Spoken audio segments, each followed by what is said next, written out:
Ready, red কার্পেটে super হিরোর আগমন। সব দুশ্চিন্তা কাটিয়ে 105 দিন পর ইন্টার মায়ামির স্টার্টিং 11-এ লিওনেল মেসি। তবে পরের মাঠে ম্যাচের 2 মিনিটেই পিছিয়ে পড়ে ইন্টার মায়ামি।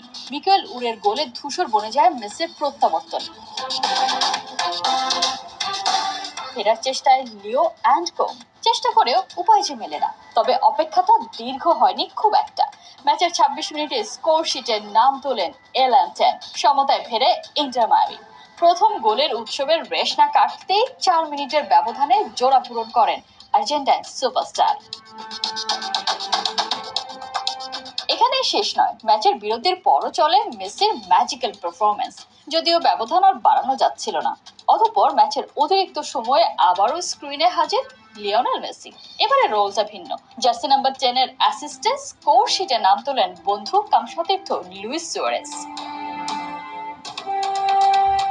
আর এরই মধ্য দিয়ে রেকর্ডের খাতায় নতুন করে নিজের নামটা এন্ট্রি করলেন গোড মেসি। জোড়া গোল আর 1 অ্যাসিস্টে MLS এ 19 ম্যাচ খেলেই মেসি করেছেন 15 গোল আর 16 অ্যাসিস্ট।